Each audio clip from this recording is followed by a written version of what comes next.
Great one, a rare appearance, Mark Levin. He'll be here in just a minute, but first, it's time to cut through all the clutter, break down what we know about wiretapping and politically motivated investigation by the Obama administration. And that is tonight's opening monologue. All right, so over the weekend, President Donald Trump set off a firestorm. He tweeted the following, quote, "How low has President Obama gone to tap my phones during the very sacred election process? This Nixon, Watergate, bad or sick guy?" Now, predictably, the left, Democrats, their cronies at the alt-left propaganda, destroy Trump media, they went into full-on meltdown mode and declared the president to be a liar once again. Now, there's also been some pushback from the FBI Director James Comey. We'll get to that in a minute. And now, for weeks on this program, on my radio show, I've been discussing what I call Obama's shadow government and the career bureaucrats who are actively working against President Trump from inside the government. Many of these are people that are President Obama holdovers. And I've been telling you about we, the people, that there are other people in the intelligence community purposely leaking information to try and damage and destroy President Trump and the advisors, of course, that surround him. One by one, every advisor. They have been smeared. They have been slandered. They have been besmirched. Even his children, even his wife and daughter. We've also been reporting on how the alt-left propaganda, destroy Trump media, is colluding with these leakers and deep state bureaucrats with the sole purpose of stopping President Trump's agenda to try and delegitimize the president with the hopes of eventually removing the president from power, overturning a free election. Now, is this a conspiracy theory, paranoia? No. Why? There's a disturbing pattern that's going on here. Now, let's take a look at the case of former Trump National Security Advisor. That's retired Lieutenant General Michael Flynn. Remember news reports? A December call Flynn made to the Russian ambassador, captured by what the New York Times described as a, quote, routine wiretap of Russian diplomats and that phone. Well, now, it's not out of the ordinary, by the way, of our government to monitor foreign officials. That's a smart thing they do. But protections, which are known as minimization procedures, have been put in place to protect Americans that are not under warrant, American citizens that are caught up in their surveillance. And by the way, that their identities are protected, their constitutional rights are to be protected. Now, this, of course, was not the case with Lieutenant General Flynn, because we know a transcript of his call was created and then given to intelligence officials who then leaked this information, which is a felony, to the press that printed it. Now, back in February, when all this was going down, the House Intelligence Committee chairman, and that's Congressman Devin Nunes, he called it, quote, unprecedented. And then he joined us on this show to explain. Let's take a look. Isn't this the type of thing where if you have rogue intelligence people and they're illegally intercepting phone calls of Americans, that's illegal. And this, in other words, if in fact they wanted to get the intel or, for example, hack into the phone of, in this particular case, General Flynn, wouldn't they have to get a court subpoena to do so? That's correct. And I am not aware that they did that. So my guess is that the intelligence agencies did not do this. What I'm assuming is that this was picked up as they were tracking someone else. And if that's the case, that would have had to go up to the highest levels of the Obama administration to get approval to unmask who that person is. And in this case, it was General Flynn.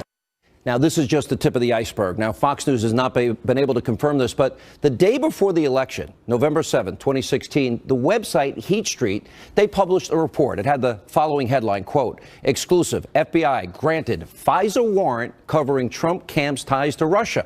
And according to Heat Street, in October 2016, the Obama administration went to the FISA court, which grants warrants for surveillance for potential spies or terrorists to monitor, which Heat Street described as, quote, U.S. persons in Donald Trump's campaign with ties to Russia. Now, this was part of a larger probe into Russian banks. Now, other outlets like the BBC, The Guardian, have also reported that a FISA court warrant was in fact granted.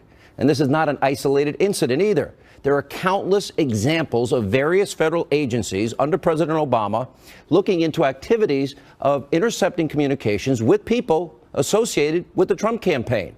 For example, McClatchy, D.C., posted a story back in January, headline, quote, FBI, 5 other agencies probe possible covert Kremlin aid to Trump. On the day of the inauguration, January 20th, the front page of the New York Times ran an article with this headline, wiretap data used in inquiry of Trump aides. There's also explosive reports from the Times. The alt-left propaganda, destroy Trump at all costs media has given very little coverage to. In other words, it's not the right-wing conspiracy, it's them. It reads in part, quote, in its final days, the Obama administration expanded the power of the National Security Agency to share globally intercepted personal communications with the government's 16 other intelligence agencies before applying privacy protections. Now, why would President Obama wait until the last minute, 2 weeks before he's leaving office, to issue that order? An order that did not apply to him for 8 years? To me, the opinion is obvious. He wanted as much information, whether it's true or not, to be available to his appointed deep state shadow government officials so they can do exactly what we're seeing, leak it to the press and try and hurt the president with less likelihood that they're going to get caught. Now, listen closely as I read this statement that was released by Obama's spokesperson over the weekend. Pay very close attention. A cardinal rule of the Obama administration was that no White House official ever interfered with any independent investigation led by the Department of Justice. As part of that practice, neither President Obama nor any White House official ever, keywords, ordered surveillance on any U.S. citizen. Any suggestion otherwise is simply false. Okay, they didn't order it. Did they know about it? That statement never said that President Obama did not know about it, just that he didn't order it. Even President Obama's former speechwriter noted this on Twitter this past weekend. Now, the question that we need answered is very simple and very basic, and it's this. Did, in fact, the President of the United States, what did he know and when did he know it? In other words, did the President have any answers about the surveillance of an opposition candidate in the middle of an election? Now, the American people deserve the truth. But he doesn't have much credibility on the issue. Why? Because his administration wiretapped the phone of our own colleague, James Rosen.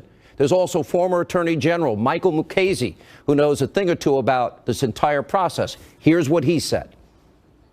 This is the difference between being correct and being right. I think the president was not correct, certainly, in saying that President Obama ordered a tap on a server in Trump Tower. However, I think he's right in that there was surveillance and that it was conducted at the behest of the Justice Department through the FISA court. And what do you base that on? I base that on news reports that you mentioned in the last spot. I also base it on a kind of inadvertent blurting out by Adam Schiff that his committee wants to talk to the counterintelligence agents at the FBI who were involved in this. Now, what that means is that this is part not of a criminal investigation, but of an intelligence gathering investigation.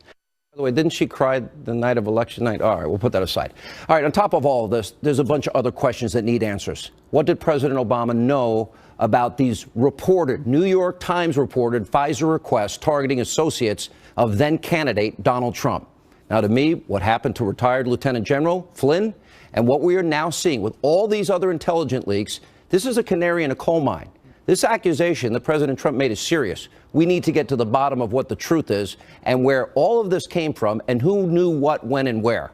Here now with reaction from Levin TV, his studio in Virginia, the host of Levin TV, CRTV Network. I call him the great one. You know what it's like to get you on the show? It's like pulling teeth. You know that? We're glad to have you back, my friend. How are you? I'm good. How are you? I'm laying out the basics here. You put together in a very comprehensive way, and I give you a lot of credit for putting all this together. This isn't the right-wing conspiracy. This isn't conservative Sean Hannity, conservative Mark Levin. This is the New York Times. This is McClatchy. Explain. And yet it's only conservatives who are concerned about what they're reading in liberal media outlets. Have you noticed that? The media is very confounded right now. They're very confused. They don't know whether to trash themselves, trash their colleagues, or what. Now, you asked a question. You said, what did Obama know? We know he knows this much. Everything you just read, he knew, because it's in the newspapers. That's pretty big. Number two, we know that if a FISA warrant was secured, it's very likely in his daily intelligence briefing or a call from the Attorney General or the Director of the FBI, the President would be given a heads up. There's nothing illegal about it, but he'd be given a heads up. Here's what else we know. There's all kinds of, based on these reports, investigative activities going on. You know, McClatchy reported the agencies involved, the FBI, CIA, National Security Agency, Justice Department, Treasury Department's Financial Crimes Enforcement Network. I assume Obama knew something. I mean, unless he's Helen Keller. Now, let me make another point about this. That's a hell of a lot of agency resources. Those are a hell of a lot of investigators. The news reports, you mentioned the New York Times, January 20th. I just want to make sure CNN and MSNBC are aware of this. They watch all the time, Mark. Nobody's watching them. Go ahead. Wiretap data used in inquiry of Trump aides. I never said independent of news reports about the wiretap. Wiretap data used in inquiry of Trump aides. Well, didn't Mr. Clapper say there were no FISA orders issued? Can you play that tape for me so I can comment on that and pull this together? I think we have that loaded, and because he said it on Meet the Press this weekend. But we'll get it in a second. It's very profound. Yeah, well, but we'll get to that in a second. Go ahead. But let me comment on it. It's very, very important.